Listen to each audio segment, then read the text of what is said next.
Donc on se retrouve ce soir dans l'évangile de Jean au chapitre 8 et on va lire du verset 1er au verset 11. Au chapitre 7, on avait vu Jésus qui était monté à la fête des tabernacles à Jérusalem. Jésus qui faisait l'objet de discussions dans la foule. Dans la foule, certains avaient pris position pour lui, avaient dit oui, c'est lui le prophète promis par Moïse, oui, c'est lui le Messie. Sur quoi les principaux sacrificateurs et les pharisiens avaient demandé aux huissiers de l'arrêter. Mais ni les huissiers, ni les personnes qui étaient opposées à Jésus n'avaient pu mettre la main sur Jésus, parce que ce n'était pas son heure. Et on a vu aussi Nicodème qui prenait position pour Jésus, qui remettait en cause le comportement de ses collègues, scribes et enseignants, donc, et qui lui-même avait été rejeté par eux. Et donc, le chapitre 7 se termine sur ce verset 53, et chacun s'en retourna dans sa maison. Chapitre 8, verset 1er, Jésus se rendit à la montagne des Oliviers. Mais, dès le matin, il alla de nouveau dans le temple, et tout le peuple vint à lui. S'étant assis, il les enseignait. Alors les scribes et les pharisiens amenèrent une femme surprise en adultère. Et, la plaçant au milieu du peuple, ils dirent à Jésus, « Maître, cette femme a été surprise en flagrant délit d'adultère. Moïse, dans la loi, nous a ordonné de lapider de telles femmes. Toi donc, que dis-tu » Il disait cela pour l'éprouver, afin de pouvoir l'accuser. Mais Jésus, s'étant baissé, écrivait avec le doigt sur la terre. Comme il continuait à l'interroger, il se releva et leur dit que celui de vous qui est sans péché jette le premier la pierre contre elle. Et s'étant de nouveau baissé, il écrivait sur la terre. Quand ils entendirent cela, accusés par leur conscience, ils se retirèrent un à un, depuis les plus âgés jusqu'au dernier. Et Jésus resta seul avec la femme qui était là au milieu. Alors, s'étant relevé, et ne voyant plus que la femme, Jésus lui dit, « Femme, où sont ceux qui t'accusaient? Personne ne t'a-t-il condamné » Elle répondit, « Non, Seigneur. » Et Jésus lui dit, « Je ne te condamne pas non plus. Va et ne pêche plus. » C'est un épisode qu'on connaît, que même les personnes qui ne croient pas en Dieu forcément, mais qui ont quelques connaissances de la parole, connaissent aussi, hein, pour des raisons diverses et variées. Mais voilà. Au verset 1er, Jésus se rendit à la montagne des Oliviers.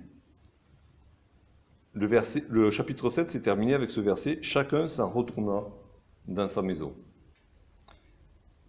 Et Jésus, lui, il va sur la montagne des Oliviers. Ben, c'est pas surprenant en soi. D'une part, ben, Jésus le dit dans Luc, au chapitre 9, verset 18, « Le Fils de l'homme n'a pas un lieu où reposer sa tête. » Jésus n'avait pas un endroit à Jérusalem où aller dormir. Ou du moins, il n'avait pas été invité. Nicodème ne l'avait pas invité chez lui. Tous ceux qui avaient cru en lui, bon, il y en a qui étaient repartis après la fête, mais il y en avait certainement de Jérusalem, personne n'a passé à l'inviter.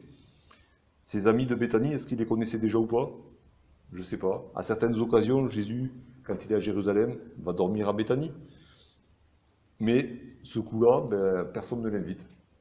Et Jésus va passer la nuit à la Belle Étoile. On voit l'abaissement de Jésus. Lui qui, dans le temple, était chez lui. Hein, c'était la maison de son père. Il s'occupait des affaires de son père. Ben, le soir venu, quand le temple ferme, ben, il est à la rue. Et il s'en va dormir ou passer la nuit du moins, sur le mont des Oliviers. En même temps, on voit que pour Jésus, c'était une habitude. Il écrit que c'est sa coutume d'aller à cet endroit-là. On peut le voir dans deux passages, encore dans l'évangile de Luc. Luc au chapitre 21, le verset 37. Pendant le jour, ça c'est la semaine avant sa crucifixion, pendant le jour, Jésus enseignait dans le temple. Et il allait passer la nuit à la montagne appelée montagne des Oliviers. C'était, voilà, quand Jésus était à Jérusalem, c'est souvent ce qu'il faisait. Une fois que le temple était fermé, ben, il partait à l'extérieur de la ville, sur la montagne des Oliviers. Et au chapitre 22, qui nous raconte la dernière soirée de Jésus avec ses disciples avant la crucifixion, chapitre 22, le verset 39, après être sorti, il alla, selon sa coutume, à la montagne des Oliviers. Ses disciples le suivirent. Dans le passage qui nous intéresse, les disciples, depuis le chapitre 7, on ne les a pas vus. Est-ce qu'ils étaient là, est-ce qu'ils n'étaient pas là, on ne sait pas. Mais en tout cas, Jésus, selon son habitude, selon sa coutume, va passer la nuit sur le mont des Oliviers. Et c'est un endroit qu'il connaissait bien, c'est un endroit où il avait certainement amené ses disciples aussi, un endroit où il se reposait, certes, de sa journée, mais aussi où il prenait le temps, à d'autres occasions, on le voit, d'enseigner ses disciples, où il passera beaucoup de temps à prier aussi, notamment dans la dernière soirée avant la crucifixion. Donc voilà, Jésus avait cette habitude-là. Certainement, il aurait préféré, à vue humaine, avoir d'autres habitudes, être invité, mais Jésus était rejeté. Et donc, il passe la nuit à la belle étoile.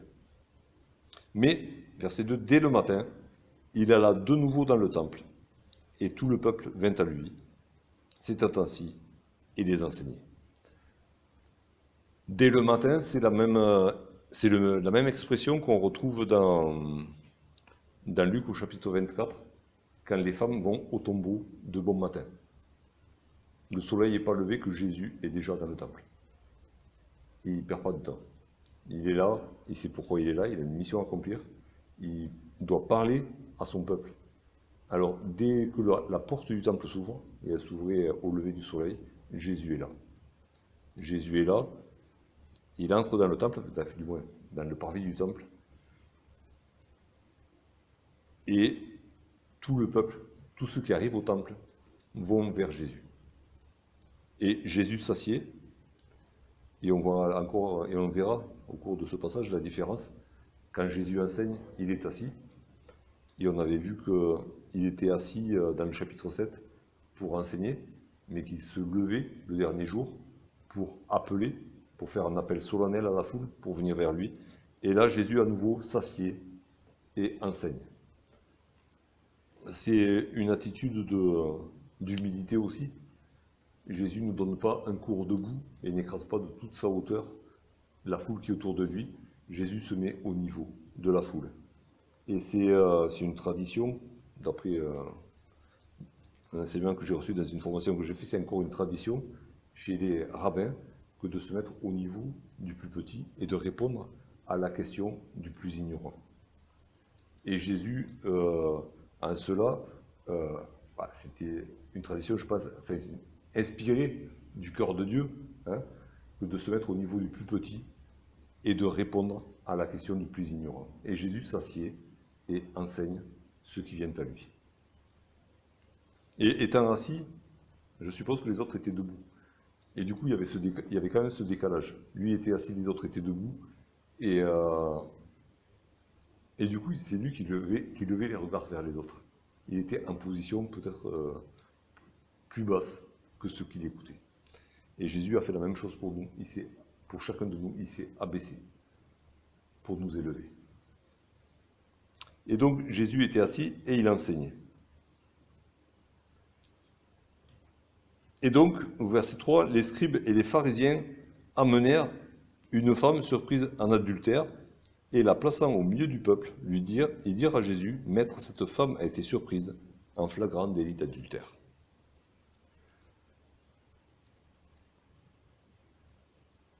Alors les ennemis de Jésus changent de tactique. La manière forte n'a pas pu marcher. La parole de Jésus a subjugué les gardiens du temple. Ils n'ont pas pu mettre la main sur Jésus. Alors, ils changent de tactique. Et du coup, ils vont le tenter par une question.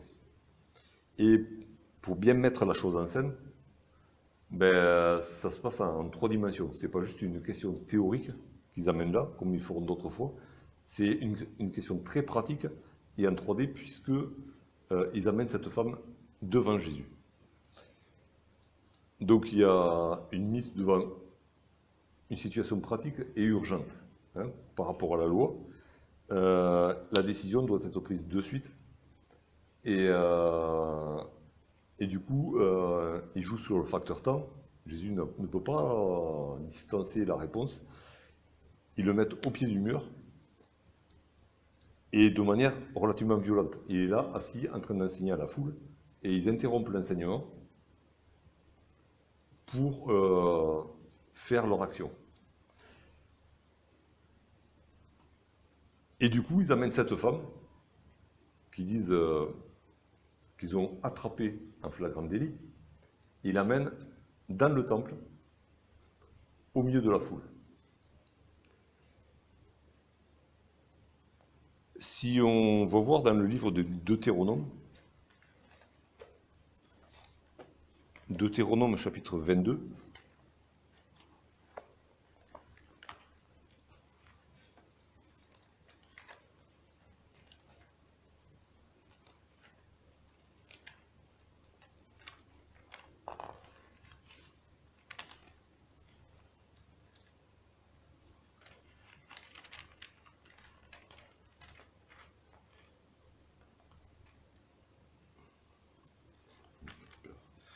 je me trompais de chapitre, au verset 24,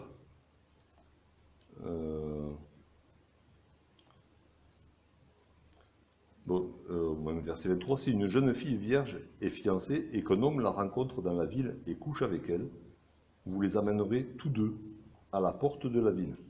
Vous les lapiderez et ils mourront. La jeune fille pour n'avoir pas crié dans la ville, et l'homme pour avoir déshonoré la femme de son prochain. Tu ôteras ainsi le mal du milieu de toi. La loi disait, en cas d'adultère, bon, il y avait le cas dans la campagne, dans la ville, suivant que la femme pouvait ou non appeler au secours, mais vous les amènerez à la porte de la ville. En aucun cas, il est dit, vous les amènerez dans le lieu où Dieu fait résider son nom.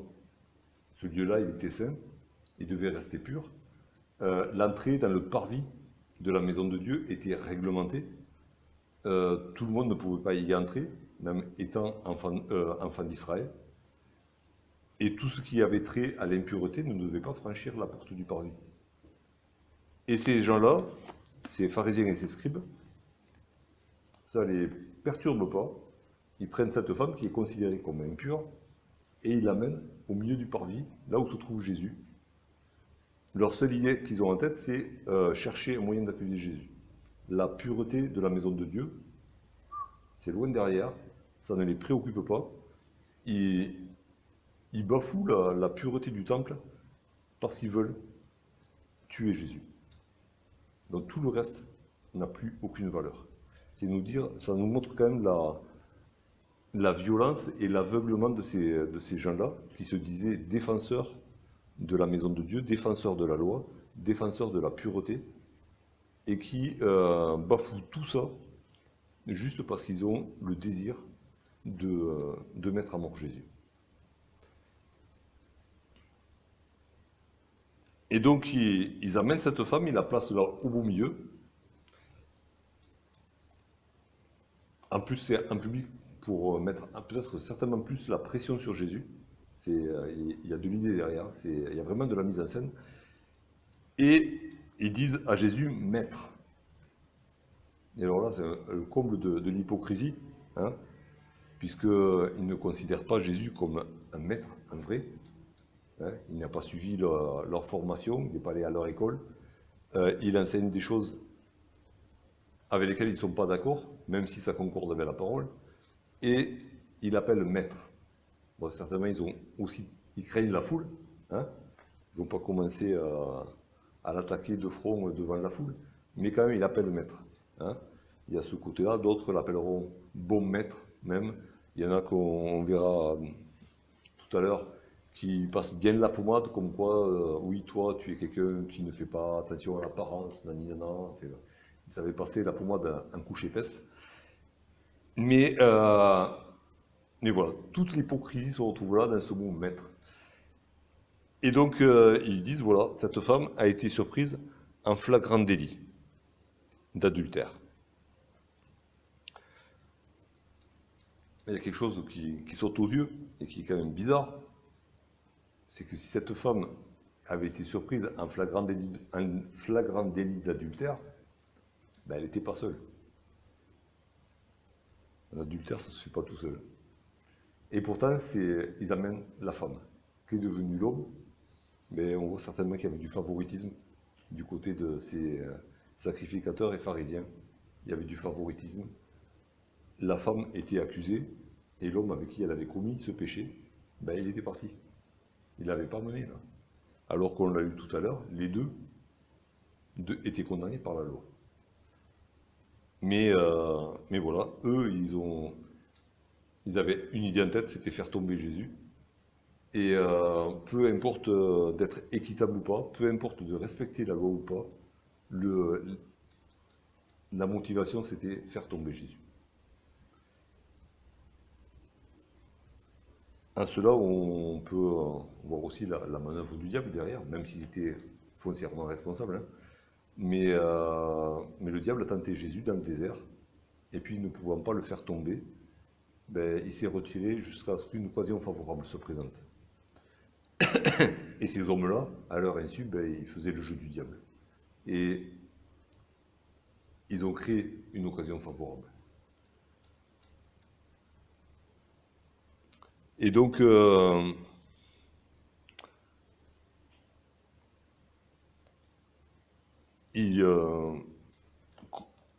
vont un petit peu plus loin encore dans leur hypocrisie, et ils disent, Moïse, dans la loi, nous a ordonné de lapider de telles femmes.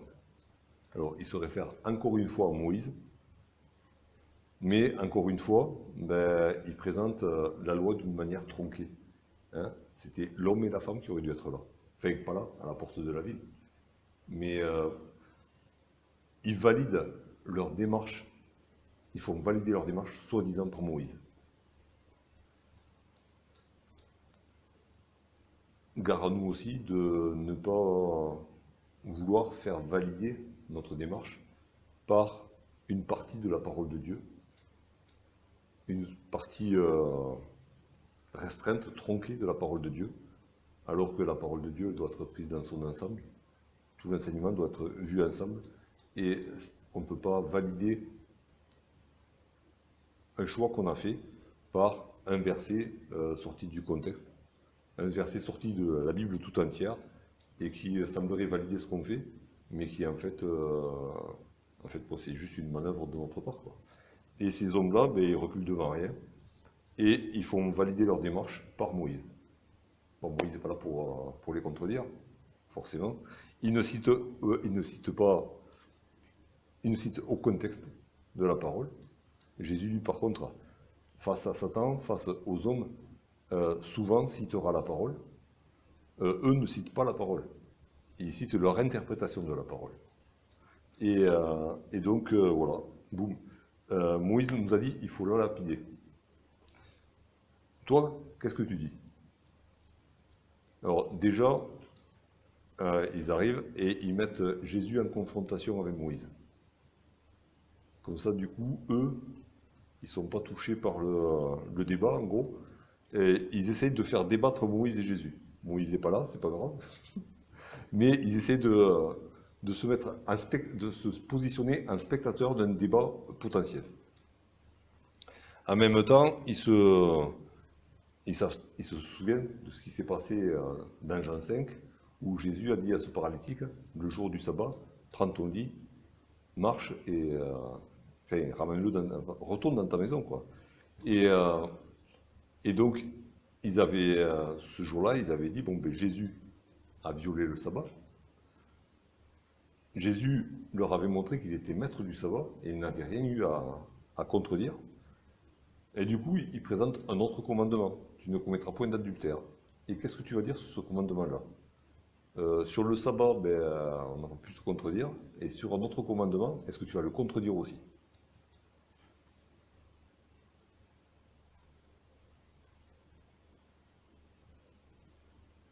L'attitude de Jésus, elle est complètement à l'opposé de tout ce qu'on aurait pu imaginer si on n'avait pas eu ben voilà, ce qui est écrit. Et, euh, et Jésus, déjà, aurait pu leur citer la parole et leur montrer qu'ils étaient complètement à côté de la parole, qu'ils interprétaient très mal la parole, qu'ils étaient injustes en n'ayant pas mené l'homme, qu'ils profanaient le temple en amenant une femme impure dans le temple. Enfin, il aurait pu les contredire sur toute leur démarche, les reprendre et les condamner par la parole. Jésus se baisse. Il était assis, hein. Il était assis et plutôt que de se lever et d'aller dans la confrontation, Jésus se baisse. Il était déjà dans une position basse, il est encore plus bas. Jésus se baisse et il fait quelque chose de surprenant.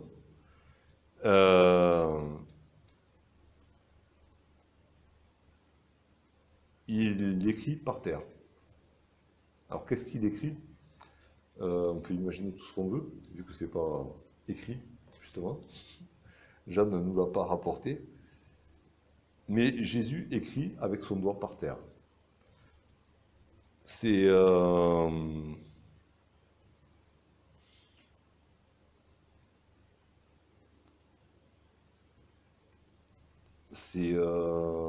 c'est une des rares fois dans la Bible où on voit quelqu'un qui écrit avec son doigt. Hein. Dans les écoles maternelles, ça se fait de faire peindre les gamins avec les doigts et les mains, comme ça. Ça fait partie peut-être de l'ergothérapie. Hein. C'est un bon exercice d'ergothérapie pour maîtriser la matière, tout ça. Mais dans la parole, il est question d'écrire avec un stylet, une plume dans le marbre, ou même du plomb dans le marbre une fois que c'est gravé, tout ça. D'écrire dans des livres, mais écrire par terre avec le doigt ou sur un autre matériau, c'est très rare. Il y a que Dieu qui l'a fait. Dieu a écrit les tables de la loi avec son doigt et il les a données à Moïse. Et puis Dieu a écrit sur le mur du palais de Belshazzar aussi, cette main qui est apparue, qui a écrit sur le mur, peser, compter et retrancher. Oui. Ouais. Donc voilà, les seules fois où on voit quelqu'un qui écrit avec son doigt, c'est Dieu qui le fait. Et donc d'une certaine manière, alors, on peut jouer à la marelle, quoi, écrire par terre, d'accord. Mais des fois, ça nous est arrivé de faire des plans par terre parce qu'on n'avait pas de papier. Mais dans la poussière, dans le sable, hein, ça se fait sur la plage. Mais dans la parole, les seules fois où c'est rapporté à ma connaissance, c'est Dieu qui le fait. Et il écrit sur la roche, il écrit sur le mur. Et là, Jésus écrit par terre. Et c'est une manière peut-être de les faire réfléchir et de leur faire comprendre que eux, ils arrivent avec la soi-disant loi de Moïse, qui a été écrite par le doigt de Dieu, et lui, il fait la même chose, il écrit avec son doigt. Il avait affirmé être le Fils de Dieu, ben, il fait ce qu'a fait son Père, il écrit avec son doigt sur la terre. Et juste avant, on voit on voit la motivation de ces hommes. Ils disaient cela pour l'éprouver. Le même mot ailleurs est traduit par tenter. Ils étaient là en tant que tentateurs. Ils faisaient vraiment le travail du diable. C'était pas parce qu'ils avaient des vraies questions, c'est pas parce qu'ils se ils voulaient connaître la parole, ils voulaient être enseignés. Ils étaient là pour tendre un piège. Et on peut les voir à d'autres occasions, notamment dans Matthieu 22.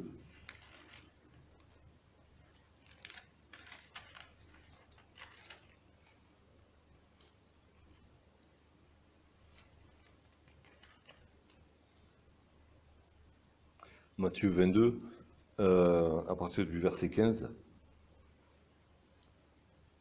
Alors les pharisiens allèrent se consulter sur les moyens de surprendre Jésus par ses propres paroles.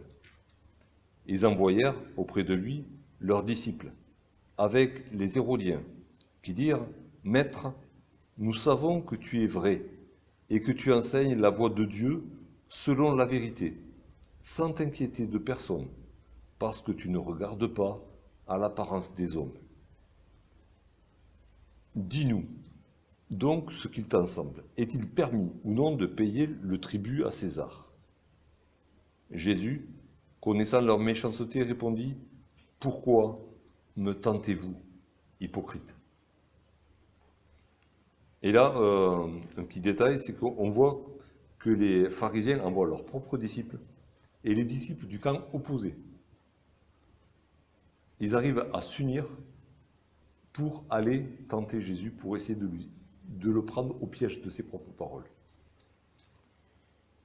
C'est exactement ce qui se passera à Jérusalem pour la condamnation de Jésus. Hérode et Pilate, qui étaient ennemis, se mettront d'accord sur le dos de Jésus. Et là, les ennemis de Jésus, au niveau, on va dire, religieux, font la même chose. C'était des partis opposés, et ils arrivent à s'unir pour aller tenter Jésus. Et de manière la plus hypocrite. À 3 reprises, ils disent qu'il est vrai, qu'il est bon. Et alors, l'ironie du truc, c'est que ils disent à Jésus, tu ne tiens pas compte de l'apparence des hommes. Et Jésus, tout de suite, je pense que c'était une perche qui était tendue à Jésus. Il a saisi cette perche et dit, ouais, vous êtes des hypocrites. Malgré votre belle apparence, vos belles paroles, vous êtes des hypocrites, vous êtes mauvais. Et donc Jésus leur a répondu exactement ce que... je pense que c'était la réponse du berger à la bergère, quoi. Ils arrivaient avec de belles phrases, bien enrobées, bien fausses, et Jésus leur a répondu exactement sur le même ton. Hein, vous faites le compliment d'être vrai, eh ben, je vous dis la vérité. Vous êtes des hypocrites, vous êtes mauvais dans votre cœur. Et donc voilà, c'est dans cette motivation-là qu'ils sont venus, qui provoque Jésus. Mais Jésus ne répond pas à la provocation, encore une fois. Jésus écrit sur la terre. Alors, est-ce qu'il écrit, est-ce qu'il réécrit la loi? Enfin, il recopie la loi, parce qu'on ne peut pas réécrire la loi. Il recopie la loi. Est-ce qu'il liste les péchés commis par ces hommes-là? Est-ce qu'il écrit autre chose? Bon, ça reste un mystère qui nous sera peut-être révélé un jour. Mais en tout cas, Jésus n'entre pas dans leur jeu. Il écrit sur la terre. Et ils interprètent sûrement très mal sa position, où il s'est encore plus abaissé, et ils continuent à l'interroger. Ils insistent, ils persistent, ils persévèrent dans leur truc. Et Jésus, en écrivant, leur a certainement donné du temps pour réfléchir, du temps pour se remettre en question, parce qu'il pouvait lire ce qu'il écrivait. Et Jésus n'écrivait pas juste pour le plaisir d'écrire. Hein, il n'était pas en train d'écrire un poème ou des mots sans suite. Hein. C'est un message qu'il leur adressait, certainement. Mais eux, ils persistent dans leur aveuglement. Ils continuent à interroger Jésus. Est-ce qu'on doit la lapider ou pas, cette femme? C'est tout ce qui les intéresse. Ce que Jésus est en train d'écrire, ça ne les intéresse pas. Alors Jésus se lève. Et là, c'est à nouveau un moment solennel. Et Jésus ne s'adresse plus à la foule qu'il enseignait, il s'adresse uniquement à ces hommes-là. Et il ne fait pas un grand discours. Juste une chose, il leur dit. Que celui de vous qui est sans péché jette le premier la pierre contre elle. C'est clair, net, précis. Euh,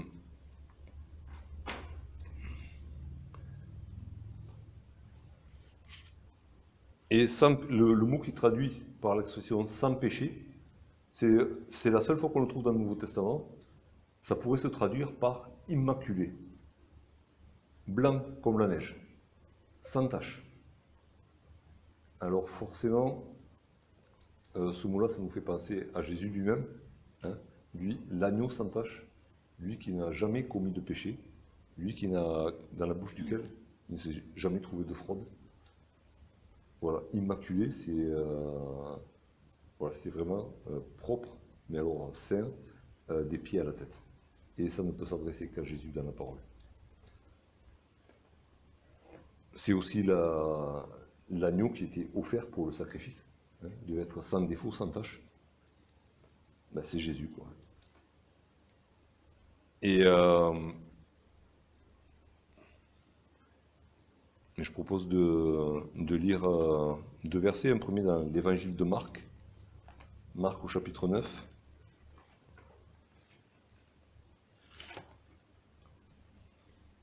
Parce qu'au bout du bout, Jésus va faire un rappel de la loi quand même.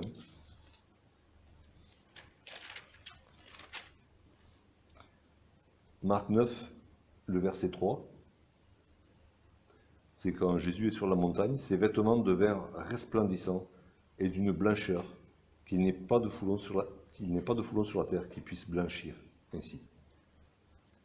Jésus était tellement pur que même ses vêtements sont devenus blancs, mais d'une blancheur qu'on ne trouve pas sur la terre, plus blanc que la neige.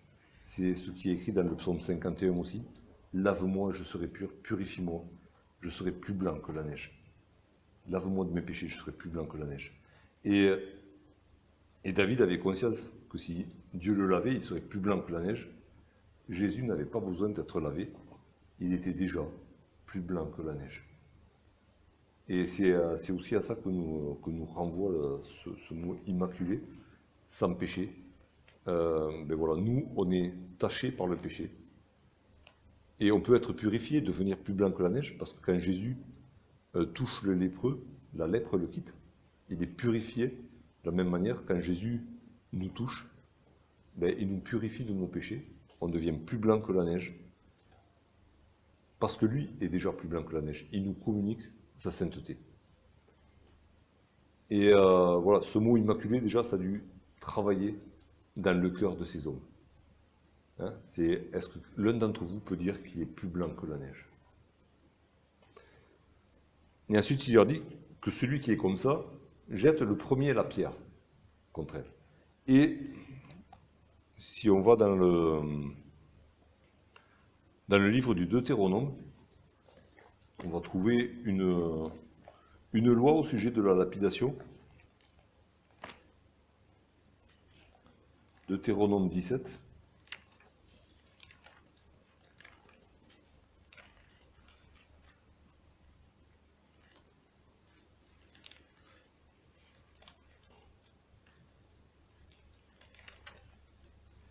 Deutéronome 17, le verset 7. Alors là, il s'agit de...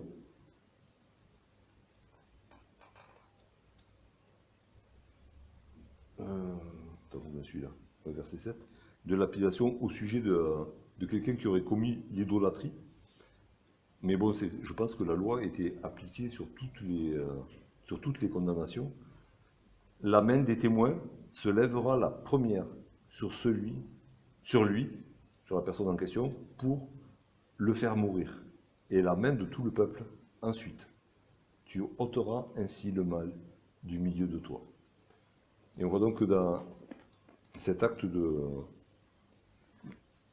mise à mort par la lapidation, c'était les témoins qui jetaient le premier la pierre. Le peuple faisait après.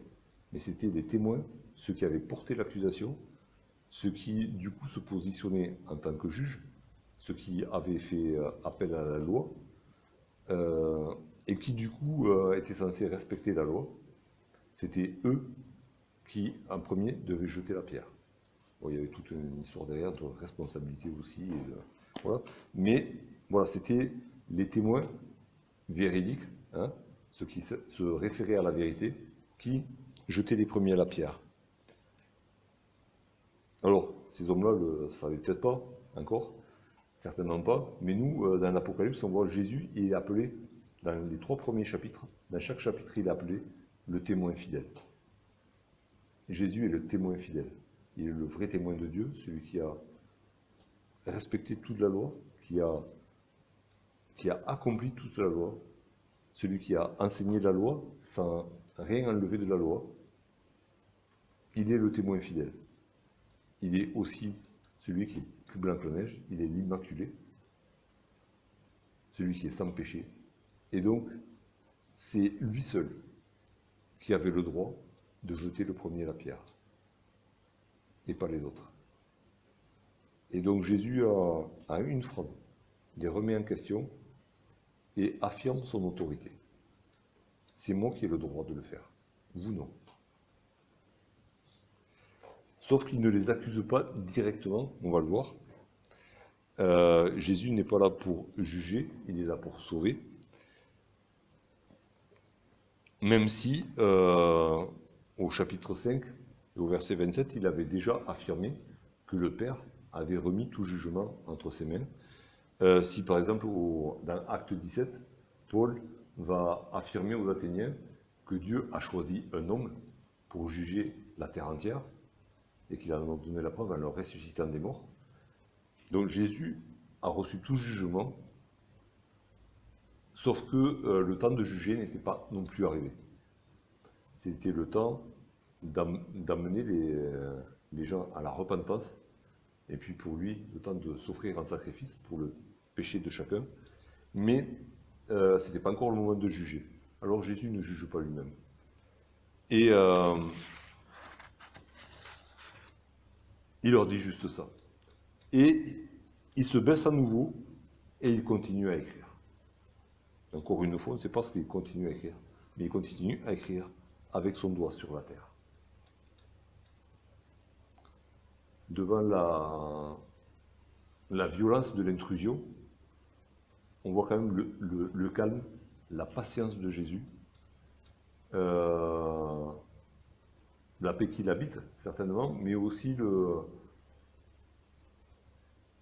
la retenue qu'il a, parce qu'il aurait pu leur rentrer dedans, les démonter, quoi. Quand ils sont venus l'arrêter, il a dit un mot, ils sont tous tombés à terre. Quand les gardes sont venus l'arrêter, ils n'ont pas pu dans le temple. Donc il aurait pu s'enforcer avec le petit doigt, parce qu'il écrivait peut-être avec l'index, avec le petit doigt, il les faisait tous tomber. Mais non, Jésus fait preuve de patience, il reste calme, il n'entre pas dans leur jeu, il ne répond pas à la provocation, il continue à écrire. Et il leur laisse du coup le temps de réfléchir. Et là, quand ils ont entendu ça, il est écrit qu'ils ont été accusés par leur conscience. Jésus ne les a pas accusés en face, Jésus n'a pas cité les péchés de chacun. Le jour viendra où les livres seront ouverts, où les péchés seront dévoilés. Jésus a juste réveillé leur conscience. Et c'est leur propre conscience qui les accuse. Et du coup, ils se retirent un à un. Ils sont venus tous ensemble. Ils se sont concertés pour venir tous ensemble. Mais ils ne discutent pas entre eux pour partir. C'est chacun, devant sa conscience, qui prend la décision de partir.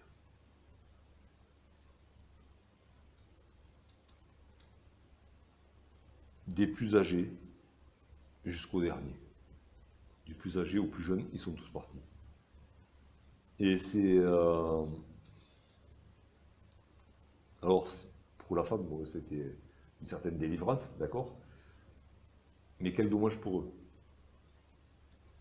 Jésus a réveillé leur conscience. Ils se sont reconnus pécheurs. Et ils s'en vont. Ils avaient le Sauveur devant eux. Et ils avaient une pleine conscience de leur péché. Et ils sont partis. Il n'y a pas eu de repentance. Il y a eu juste de la honte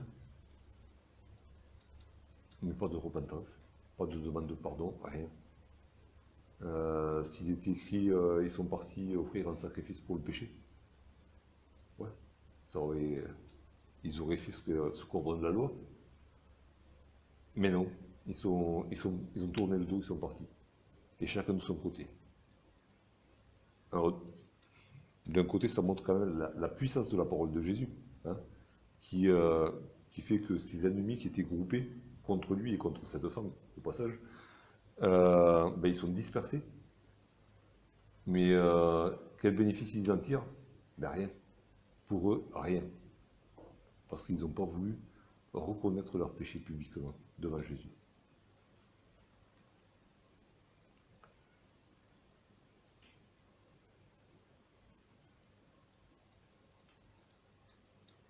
Et du coup, Jésus se relève. Ils sont partis. Apparemment, dans la manière de parler, on croirait que Jésus n'a pas fait attention à ce qui se passait autour de lui, qu'il ignorait qu'ils étaient partis, puisqu'il était tellement occupé à écrire. On sait que Jésus voit dans les cœurs, donc il n'y avait pas besoin de les regarder pour savoir ce qui se passait dans leur cœur et dans le fait qu'ils soient partis. Il se relève et il se rend compte qu'il ne voit plus que la femme. Ah, mais comme c'est bizarre. Et c'est beau en même temps parce qu'il reste seul avec la femme.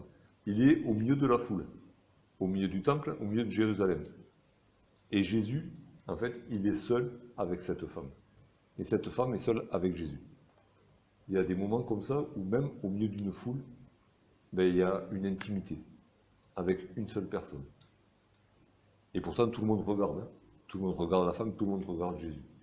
Les pharisiens ont fait en sorte qu'il y ait des spectateurs au spectacle. Hein. Ils ont fait une belle mise en scène. Et il y a du monde autour. Et pourtant, Jésus se retrouve seul avec cette femme. Et c'est un moment d'intimité entre eux deux. Et les autres n'interviennent pas et n'ont rien à dire. Ça se passe juste entre Jésus et cette femme. Et c'est des choses qui sont valables pour nous aussi. On peut être réunis aussi nombreux qu'on peut. Jésus est capable de créer des moments d'intimité entre lui et nous, au milieu d'une foule. Qu'elle soit favorable ou défavorable, c'est pas grave. Jésus crée des moments d'intimité avec chacun. Et donc, il se relève, et à nouveau, c'est un moment solennel. Il n'est pas assis il ne s'est pas assis à nouveau pour enseigner la femme ou enseigner la foule. À d'autres occasions, il le fera. Quand les pharisiens s'en vont, ben, il enseigne la foule au sujet du comportement des pharisiens. Là, pas du tout. Il se relève pour s'adresser à cette femme. C'est un moment solennel entre lui et cette femme. Et Jésus aurait pu dire, tiens, regarde, t'as vu? J'ai fait partir ceux qui t'ont accusé. Il aurait pu se mettre en valeur, en quelque sorte. Il aurait pu... voilà, mais ce n'est pas sa démarche. Jésus interroge la femme, de la même manière qu'il avait interrogé la Samaritaine. Il l'interroge et lui demande, mais ils sont passés où les autres là, hein, ceux qui t'accusaient, où ils sont? Est-ce que quelqu'un t'a condamné? Et c'est un travail que Jésus fait, il sait très bien ce qu'il fait. Là encore une fois, il réveille l'esprit de cette femme. S'il lui avait dit la chose, bon ben oui, elle ne pouvait pas le nier, de toute manière elle l'avait vu. Mais elle lui fait, et Jésus cherche à lui faire formuler ce qu'elle a vu. Donc il lui pose ces deux questions, et puis elle répond, ben non, Seigneur, personne ne m'a condamné en fait. Mais pour qu'elle prenne bien conscience de ce qui s'est passé. Jésus vient de la délivrer, et Jésus veut qu'elle soit consciente de la délivrance qu'il vient d'opérer pour elle. Et donc, c'est une méthode pédagogique, hein, et Jésus emploie souvent ce genre de... Il pose des questions aux gens. Veux-tu être guéri? Ben, forcément qu'il veut être guéri, le malade, sinon il ne serait pas venu. Mais est-ce que tu veux vraiment ça? Est-ce que c'est le désir de ton cœur? Et là, voilà, est-ce que tu es vraiment consciente que je viens de te sauver? Et elle répond, oui, Seigneur. Alors, ça ne veut pas dire que Jésus innocente la femme. Hein? Tout arrive une autre, de suite après, il dit ne pêche plus. Donc le péché que tu as commis, c'est un péché. Tu n'es pas innocente. Mais Jésus lui dit, je viens de te sauver. Est-ce que tu en es consciente? Et elle dit, oui Seigneur. Et c'est peut-être la question que Jésus nous poserait, si on était, qu'il nous pose, si on l'écoute. Est-ce que tu es conscient que je t'ai sauvé? Est-ce qu'à chaque moment, est-ce que tu n'oublies pas que je t'ai sauvé? Je suis ton sauveur. C'est moi qui suis mort pour te laver de tes péchés. Et est-ce qu'à chaque fois que cette question vient à notre esprit de la part de Jésus, est-ce qu'on dit oui Seigneur, tu m'as sauvé? Cette femme, elle ne pouvait pas nier l'évidence. Mais Jésus lui a fait dire de sa bouche. Et elle l'a dit devant tout le monde. Personne ne m'a condamné.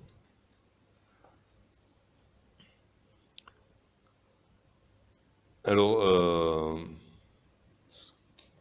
pour nous aussi, c'est une chose importante que de savoir que Jésus fait fuir nos accusateurs. Et notre principal accusateur, c'est Satan lui-même. Et comme on l'a vu, Jésus, c'est le seul qui est habilité à juger et à condamner.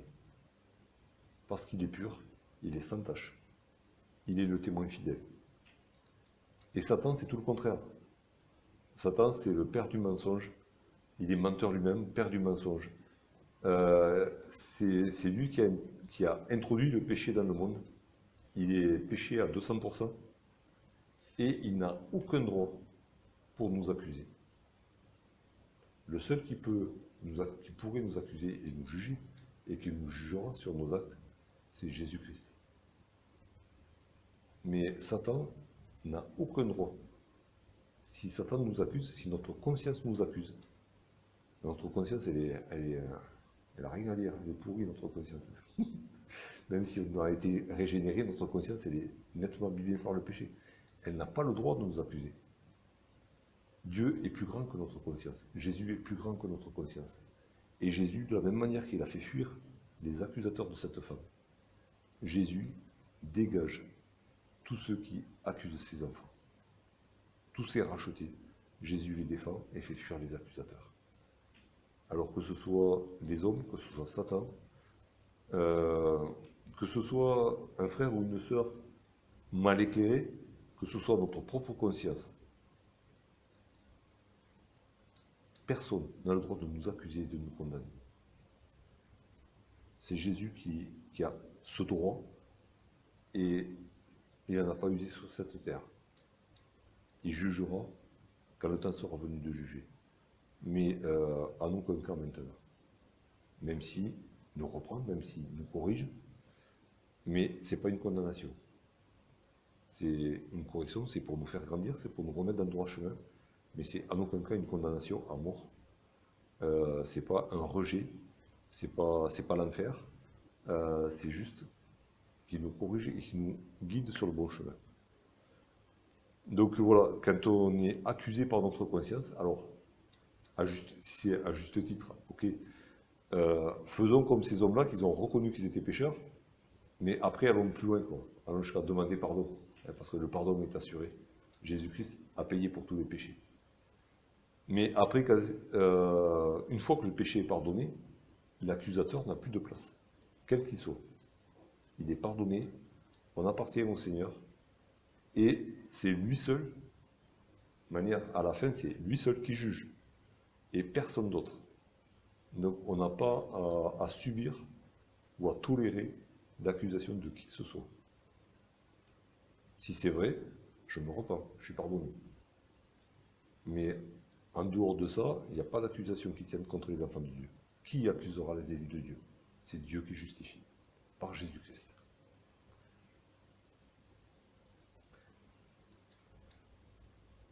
Et donc, Jésus lui dit sensiblement la même chose que ce qu'il a dit au paralytique dans le temple. C'est peut-être exactement au même endroit, hein, à quelques mètres près, mais Jésus a dit au paralytique, ne pêche plus de peur qu'il t'arrive quelque chose de pire. Et il dit à cette femme, va et ne pêche plus. Jésus donne à tout homme, à toute femme, la possibilité de renaître, de recommencer une nouvelle vie. On le chante souvent, tu peux naître de nouveau. C'est l'offre de Jésus. Tu peux naître de nouveau et aller. Hein, il dit va. C'est un mot libérateur. Va-t'en, tu peux partir. Elle est enfermée au milieu de la foule. Jésus n'aurait qu'un mot à dire pour que la foule l'attrape et la main d'or pour la lapider. Il a le pouvoir. Et la foule, elle obéirait à Jésus aveuglément. La foule est là pour Jésus. Et Jésus la libère devant tous. Va et ne pêche plus. Alors il ne dit pas va, tu es innocente. Ok. Jésus ne pouvait pas dire ça.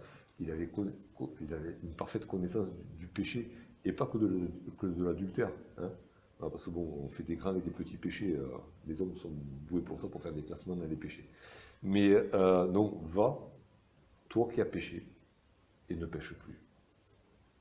Marche en nouveauté de vie. C'est à cela qu'on est appelé. C'est dans Romains 6,4, on est appelé, une fois qu'on est mort et qu'on est ressuscité avec Jésus, à marcher en nouveauté de vie.